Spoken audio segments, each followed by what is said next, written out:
Starring Amanda Seyfried and Clive Owen, Anon is the post-Cambridge Analytica scandal sci-fi dystopia of your nightmares. The movie borrows heavily from the ideas of Black Mirror and Minority Report to build a world in which people have willingly installed chips in their brains to both record everything they see and to deliver an augmented reality existence so advanced it makes the Hololens look like a Fisher-Price toy in comparison. On a good day, the technology will show you your colleague's name before you forget it for the 15th time, or will help the police gather evidence to solve a crime, but pretty soon things start going sideways, with a hacker, played by Seyfried, manipulating recorded memories and augmented realities to go on a crime spree. We sat down with director Andrew Niccol, who wrote The Truman Show back in 1998 and directed Gattaca the year previously, to find out everything you need to know about the upcoming movie, which is being released on May 11th in UK cinemas and on Sky Cinema. It's not set in the future, it's set in the parallel present. The idea of technology being able to directly record from our eyes might seem pretty futuristic, but it's conceptually not that far away from what many of us already do with our phones and wearables. Instagram and its cohorts encourage us to photograph and live blog our lives with such regularity that we might as well be recording, and devices like Snapchat spectacles encourage us to record directly from just in front of our eyes. We're all live vlogging right now, Niccol says, explaining why he doesn't think of Anon as being a futuristic movie at all. I think we're in it now, that's why I don't say it's a futuristic film, it's a more parallel present, he says. I deliberately didn't make it overtly futuristic in appearance because I don't want you to emotionally check out and say, this has nothing to do with me. Although this has terrifying implications for us as viewers, Niccol admits it made his job a lot easier, allowing him to remove a narration that was present in earlier drafts of the script. He didn't invent any new technology, he explains, he's just made what we already have, cooler.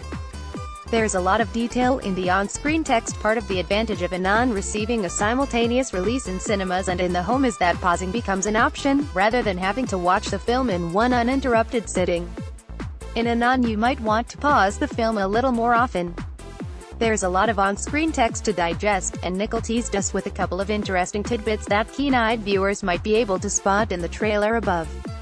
For example, it's only through stopping to read this on-screen text that I learned that the film's cars are all powered through hydrogen cells. There are also interesting details to be learned about each of the characters in the movie from their bios. The prostitute has a really interesting one. Niccol remembers, she gives a military discount. There are some other good juicy details in her bio. It's maybe not something you should do during your first watch. Seriously, there's so much text on screen it'd take you hours, but there's plenty there to keep you entertained through a second viewing. Niccol isn't pro or anti-technology, it's all about how it's used. Given the pessimistic image of the world Anon presents, I expected Andrew Niccol to have a much bleaker view of technology's potential, but when I asked him directly if he was for or against it as a whole, he painted a much more neutral picture. The way he explains it, tech is a tool. No technology is all good or bad, it's how you use it or abuse it, he explains. You can have nuclear power, which in some respects can be clean, but then you have a nuclear weapon. The technology is not going away. I can't think of a technology we've invented that we've destroyed. Given that Niccol already thinks we live in a world that's close to what's shown in Anon, it's perhaps reassuring to think that we can control what we've created, even if destroying it entirely is no longer a possibility. There's not a single screen in the entire movie. This one's a little harder to notice the first time you watch it, but throughout the entirety of Anon there's not a single traditional screen visible. It makes sense as soon as you think about it. After all, with everyone able to see digital information projected directly into their eyes, old-fashioned screens become completely redundant. Nowhere is this more apparent than in one scene set in a stockbroker's office, where row upon row of bankers sit at desks without a single computer monitor in sight. Given the quality, Niccol remarks that it's almost appropriate in some way that the film would see a Netflix release in conjunction with its cinematic debut. Used in the wrong way, tech erases our humanity. Before you let yourself get too optimistic, technology does have the potential to erase our humanity, at least according to Niccol. At its best, technology eliminates little, happy accidents that add diversity to the human experience and lead us to discover new things. Niccol uses the example of a bookshop that would introduce people to books they might not otherwise have read. Now, because we can go direct to a book's digital page on Amazon, we're not distracted in the same way, and we are less likely to have our horizons broadened. But at its worst, technology can literally cause us to lose elements of our humanity, Niccol claims. In Anon we see characters lose the memories that they've entrusted to technology, but in real life the impact is more subtle.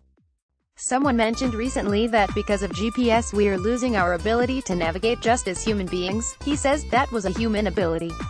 Now, because we're relying on GPS we're actually losing something human. Anon is released to UK cinemas and Sky Cinema on the 11th of May. Get in touch with us to share your sci-fi movie recommendations at Trusted Reviews on Twitter and Facebook.